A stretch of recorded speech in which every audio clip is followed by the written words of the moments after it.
Good morning. This is Tia Williams bringing you your morning tea. Yes, morning tea is back, and I am so excited. I heard a lot of you guys saying you miss having your morning tea, and I apologize for that, but I am back because I heard from you guys, and I want to share with you guys how I overcame a 3-year jail sentence. That's right, I'm bringing morning tea back and it's getting real in here. I told you guys that I have no problem in spilling my own tea. I am here for that because I want you guys to know that you too can win in the end. I created a YouTube channel called My Life with Tia Williams as a platform for me to share with you guys my testimony on how I apply kingdom principles to my real life situations and got kingdom results. Kingdom results mean I won. That's right, I won. Kingdom principles are simply God's way of doing things. They can work for you, your mama, your sister, your brother. It can work for anyone at any time, under any circumstances, and you too will win in the end. I attend Spirit of Faith Christian Center where Dr. Michael A. Freeman is my pastor. We have an awesome woman of God. Her name is Dr. Dee Dee Freeman, and she has been teaching us on focus on the promise and not the process. She came up with this t-shirt apparel line, and I don't know if you can see my shirt, but it says, "It's the promise, not the process, that matters." And that is a true statement. Because of her teaching, I've looked over my life and saw that this same principle has been in work in my life. And I want to share with you guys how you can also focus on the promise and not the process. But my topic, today's morning tea, is entitled "The Battle is in the Promise." I am known as a fighter. If you ask some of my family and friends, they too will say I'm a fighter. I've never been one to start anything, but I can hold my own in a fight. And I thank God that He has shown me how to fight in the spirit. And I can also come out victorious when I fight in the spirit. So I want to show you guys how I fought in the spirit and I won and I got the results. I never teach or I never talk about things that I have no knowledge of. Everything that I teach, everything that I talk about is something that I have experienced personal in my journey and I received the fruit thereof. So I'm going to get right into my topic because it might be a little lengthy, more lengthy than my morning tea normally is. But again, the title is "The Battle is in the Promise." Now, the process is going to take many shapes, right? And I'm going to tell you that the process is going to even look contrary to what the promise is. But you can't focus on the process. You got to focus in on the promise because the battle is in the promise. I am a native Washingtonian. I'm from the DMV area. And around the early 1990s, check writing was a big thing in my community, right? So we knew some individuals in our community who would write bad checks. They would go to the mall, purchase high-end merchandise, and come around the hood, the neighborhood, and sell them for cheap. Man, they were so good at writing those checks. You can get your whole apartment. I didn't say house because none of us lived in a house at that time. You know, you was doing a big thing if you had your own apartment. So they will furnish your whole apartment for like a fraction of what it would cost if you went to the store and actually paid for it, right? So at the time, me and one of my co-workers, we were joking with one another saying, "Girl, we should switch checking account with each other. You take my checking account, I take your checking account. We go on a shopping spree, report our checkbook stolen, and we can get over just like they getting over, right?" So, environment will shape your thinking, right? So, of course, that was a wrong thing to think. And actually, at that particular time, we were just joking. I was working for the federal government at the time. I've been working there while I was in high school. I also had my own vehicle. I was living in my own apartment at the time. So I was very independent. That was something that I didn't need to do. I wasn't raised to do something like that. But then in 1994, at 20 years of age, I was pregnant with my first son, right? So my doctor labeled my pregnancy a high-risk pregnancy due to a thin cervix. So he wanted to put me on bed rest. I maybe was like 2 months pregnant at the time, so I had like 7 months left to go in my pregnancy, and he wants to put me on bed rest for the duration of my pregnancy. Now I'm saying to myself, there is no way I can go 7 months without getting a paycheck, okay? So at the time, I had some leave, but not enough to cover the 7 months. So a couple of my coworkers got together and they donated me leave in order to go on bed rest. So I went on bed rest, but once my leave was exhausted, I convinced my doctor to allow me to return back to work, but he said under one condition. If I would sit at my desk all day with my feet up and I could not get up and walk around. I agreed to his terms and he allowed me to go back to work for the rest of my pregnancy, right? So it's coming towards the end of my pregnancy and I'm like, goodness gracious, I have to go on maternity leave, right? So immediately I start entering into fear. What am I going to do? Now I'm back in this situation. There's no way I'm going to go to these people and ask them if they can donate me leave again. So again, guess what came up in my mind? Check writing, right? So I thought about writing those checks to purchase all the things that I would need for my son when I brought him home from the hospital and I had to be home on bed rest. So, yes, I went to Pentagon City and I wrote all of these checks. I purchased all of these clothes for my son, something for when he was 3 months, 6 months, 9 months. I was trying to get ahead of the game, right? I even purchased some clothes for myself and also for my boyfriend at the time, who was my son's father. Okay? So I went home. I reported my checkbook lost. I don't think I reported stolen. I think I reported it lost. Nevertheless, it wasn't the right thing to do. I reported my checkbook lost, and that was it, right? Not so much. How about my boyfriend at the time? He knew that I was writing the bad check, so he knew where the shirt came from. He decided to take the shirt back to the store, right? Next thing I know, I get a phone call while I'm at work saying that they have him in custody, okay? And that they also confiscated my vehicle that he was driving at the time, right? And he informed me that they had me on video because they connected the shirt as, one of the items that I wrote on my checking account. So he told me that they said that they knew where I worked, and if I don't turn myself in, that they were going to come to my job and get me. Well, I definitely wasn't going to let that happen because I still needed my job, right? So I went and told my supervisor something, so that I can get off work early. And I remember one of my other coworkers, one of my other friends at work, her dad was a lawyer. So I went to her and I told her, all the stuff, told her everything. And she said that she would call her dad for me to get advice from him. So I said, okay. So her dad instructed me to turn myself in. He said that I should also go to the stores and return all of the merchandise and make sure I get a receipt for it, right? And then he also told me once I turn myself in to ask them, are they placing me under arrest? And he said most likely, because you've never been in trouble before, they'll let you out on your own recognizance, right?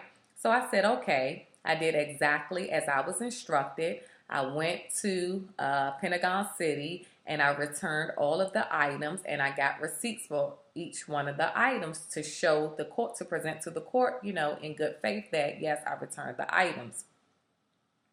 So I turned myself in, uh, probably 8 months pregnant, not, almost 9 months pregnant. I turned myself in. I asked them, are they placing me under arrest? They said yes. They did let me out on my own recognizance, and they told me that I'll be getting something in the mail concerning the court date. So I'm like, okay. So I went to court, and they charged me with grand larceny because all of the things that I purchased were over $1,000. And grand larceny automatically means you have a felony on your record. So I was sentenced to 3 years, but they gave me a 3-year suspended sentence, right?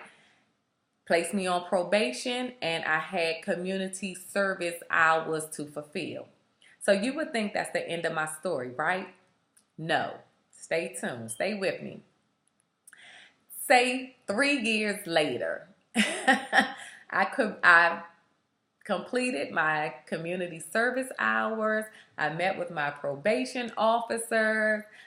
I thought I was in the clear, right? I get a letter in the mail saying that I violated my probation 3 years later. Now I'm at the 3-year mark. I'm clean. I'm almost free and clear, right? So I get the letter in the mail saying that I violated my probation. And I'm saying, for what? I did my community service hours. I reported to my probation officer. What could this possibly be? They said that I didn't pay restitution.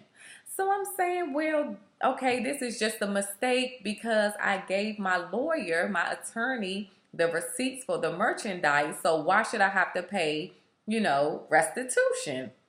My attorney assured me that he was going to present those receipts in court. He never did, right? So here I am 3 years later. I have a 3-year-old son, and I'm going to court now for violation of probation. Well, in my mind, I'm thinking this is just going to be an open and shut type of deal. So, what's the big deal, right? So I go to court. I'm saying to myself, I hope this don't take too long. I got a hairdresser appointment that I go to. My life is just going to resume as usual, right? So when I get to court, now, okay, let me back up. The morning before I was scheduled to go to court, this never happened. I was looking at a teleevangel program. Back then, now we have it too, but we used to have pastors, evangelists on television, right? And so for some reason this morning, the television was on that, and I gave my life to Christ. I repeated the words after him, and this isn't something that, normally will happen, but at this particular day, I gave my life over to Christ. Didn't even think about it. Went to court thinking, okay, all my attorney have to do is show these receipts and I'm good, right? I go in the courtroom and the judge tells me he does not think I'm taking this serious, and he slammed his gavel down and told me that the 3-year suspended sentence, he's going to reverse it, and now he's sentencing me 3 years in jail. I'm saying to myself, what? This cannot be happening. Like, I got a hairdresser appointment. Ain't nobody tell this judge. Where is my attorney? I turned in my receipts. What are they talking about? How is it that I'm going to jail? I have a 3-year-old son, and you want me to go to jail for 3 years of his life? So that means now when I go to jail, I'm coming back home and he's 6 years old. I wouldn't even receive that sentence in my spirit. Immediately, I did not receive that sentence in my spirit. But it was real. It was really real. A judge sentenced me to 3 years. So the whole time I have to stand up. They putting handcuffs on me. I'm sitting here looking like, what happened? How is this my life? How did this happen? They process me. They take me through the whole rigmarole. And I'm sitting there like, no, I'm not going to jail. They got the wrong one. I'm just automatically, I'm like, I'm not me. They not talking to me. I'm not going to jail. Okay, so I go get processed or whatever. I got to make the phone call. Now I have to call my mom and tell her that I'm locked up and they gave me a 3-year sentence, right? Okay, so let's fast forward a little bit. So I'm in jail in Virginia, in Arlington. I'm in jail, right? And so I don't know who this lady was, but maybe she was a counselor. I don't know. She was someone that, she called me into her office and she said, okay, you have to tell me what it is you're going to do around here, how you're going to spend your 3 years in here. So I'm like, what? She said, yeah, you have to get a job, like work in the kitchen or the laundry room. I told that lady, I'm not working in the laundry room. I'm not going to be here. She said, well, you were sentenced. I said, lady, I don't care what that judge say. I'm not going to be here for 3 years. So I'm not picking anything. So the whole time I'm in there, I'm coming against uh, conforming to my environment, even though the judge has sentenced me for 3 years. I'm saying, oh, this not me. This not my life. I don't receive that. So next thing I know, I'm back in the intake unit. They keep you in a specific place, until they can get your room assignment. So everyone else that, came in, I guess the same day I came in, they all got assigned their rooms. And I was the only one who didn't get assigned my room. So I was just like, okay, this is weird. Like, why would I not get, assigned my room? Why am I the only one? So I think I was in there for maybe like another 3 days or so. I was trying to get in touch with my lawyer to find out what's going on. Every time I would talk to my lawyer, he said, he's going to court, and the judge said he has to like reschedule your court date or something. So I just didn't know what was going on. So then I end up getting, like a roommate or whatever. But to fast forward, and I could see that God was working on my behalf that whole time. From the day I woke up in the morning, I accepted Jesus Christ as my Lord and Savior, right? And then I go to court, and then, my roommate situation, it was like he was orchestrating things on my behalf. I just would not receive that sentence in my spirit, right? So I got sentence. That was August the 1st. I end up spending 15 days in jail. So finally, my lawyer called me and said, we have a court date for you today, right? So I go to court, and the judge told me that he never was going to give me the sentence. He just wanted to teach me a lesson, because he said that I don't belong in jail, but he said that to him, he wanted to make sure that I got it so that I would never be here. So I end up leaving after 15 days, but I was in jail for 15 days, but I beat that 3-year sentence. And I can assure you that it was my faith that caused that sentence to be overturned, because the fact that I fought in my spirit, because the situation was contrary. I was facing a 3-year sentence. I was facing a 3-year jail sentence. A judge sentenced me for 3 years, but I did not receive that sentence in my spirit. And even when I went to the jail and the lady was saying, well, you're going to have to give me your plan for how you plan on spending your 3 years in jail, I told that lady, I'm not spending 3 years in here. I didn't receive that in my spirit. I fought that. I fought for that promise. I believed everything in me that I was not going to spend 3 years in jail. And I walked out of there 15 days later. And I'm telling you that it is the battle that is in the promise. You have to fight to see that promise manifest in your life. You cannot cave in. I don't care if they diagnose you with cancer, the worst kind of cancer. The minute you receive that diagnosis in your heart, you have lost the battle.